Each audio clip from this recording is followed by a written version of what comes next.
Well, Cornwall gets one of the first Tesla V4 superchargers in the UK. And Gridserve and Instavolt have just launched huge mega chargers. Are we heading to where Cornwall has more chargers than people? Well, Dave takes it on, investigates. Well, I moved to Cornwall in 1970 as an officer and a helicopter pilot in the Fleet Air Arm. My basic fixed-wing flying was at RAF Church Fenton in Yorkshire, and on completion I was posted to RNAS Culdrose. This is a naval air station near Helston. It's on the Lizard Peninsula, about 25 miles from Land's End. There I spent my time learning to fly helicopters while flying around some of the most beautiful scenery in the UK. In addition, I was a keen surfer, so on Fridays I was out searching where the waves were breaking for my weekend surfing trips. This was many decades before the internet offered live webcams of beaches. Well, Cornwall's a huge county, over 100 mile long and up to about 50 mile wide, and a population density of just 1/10 of that of London boroughs like Tower Hamlets. Everything is spread out. For example, when I was down there was just one theatre in Truro, the next 70 mile away in Plymouth, over in Devon. Total population is around 500,000, but that swells to double or triple at the height of the holiday season. Well, EV charging began really slowly. Well, no, in fact, it didn't exist at all until 3 years ago. The nearest supercharger was, until then, Lifton Downs, just over the border into Devon. Well, this was in the grounds of Lifton Hotel, was equipped with 8 V2 150 kilowatt chargers. This was an amazingly busy supercharger at almost all times. Queuing was quite common. When 2019 Tesla launched the V3 250 kilowatt chargers, and Cornwall got its very first V3 charger, in fact any charger, shortly afterwards. Poole Supercharger, midway between Redruth and Camborne, opened with 8 V3 250 kilowatt chargers in the grounds of Cornwall College. Must be all the rich students down there. And that was it until this year, when a flurry of activity happened when the charging networks discovered that many EV drivers go there throughout the year. Well, first Exeter, I know that's Devon, but they opened their mega hub with 32 V3 chargers, and then the first V4 charger was announced at Cornwall Services on the A30 near Summercourt. Not yet open.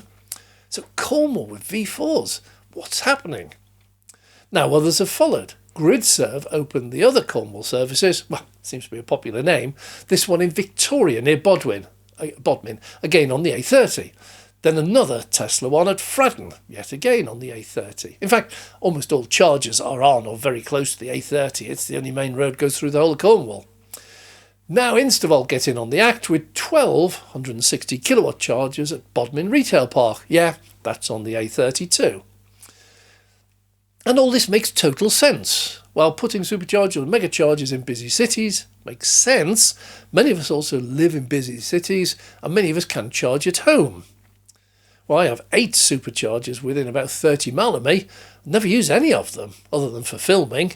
But when I travel down from the northwest, where I now live and visit family in South Wales and Cornwall, I need ultra-rapid chargers en route every 100 to 200 miles, and would like really cheap 3, 7 or 11 kilowatt fast chargers for when I get there. Our perception of use of chargers is very slowly changing, and for the better. Yes, the anti-EV brigade will always hark on about nowhere near enough chargers. And by the way, in the next breath, they do tell us that if every EV plugged in all at once, it would smash the grid. Strange how they smash their own myths. But anyhow, the fact is, once you begin driving an EV, your experience changes the way you think. I was always one for ultra-rapid chargers, but if I'm in a restaurant which offers clients free charging, I'm more than happy to plug in while I eat, even if I only get 20 or 30 miles. Most people have fairly steady lives, unlike mine, where the days are pretty repetitive. So once you find your pattern, it really changes. I do know someone who once a week parks their car in a supermarket car park overnight, and it charges 28p. That's cheaper than the standard UK home tariff. They usually also park alongside a DPD delivery van, also charging overnight, every night of the week. Well, batteries will improve in energy density, allowing greater range for those who need it. But most of us discover when we get our first EV that you actually very rarely do need it. Your old petrol tank was often around about 40 or 50 litres, giving most petrol and diesel cars a range of 300 to 450 miles. Not that much more than a modern EV. And we discover that the majority of us do like to stop and stretch our legs every 2 or 3 hours, or about 150 miles, on a long journey, even if we don't need to fill up our tank or charge our battery. And most EV drivers who don't charge at home only need to charge somewhere about once a week.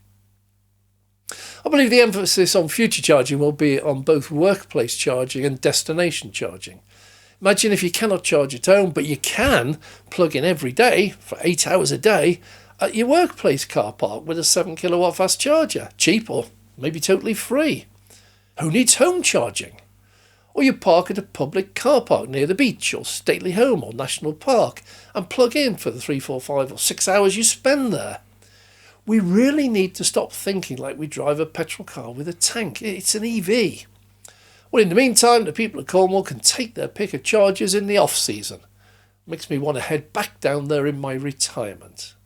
Thanks for watching. I'm Dave.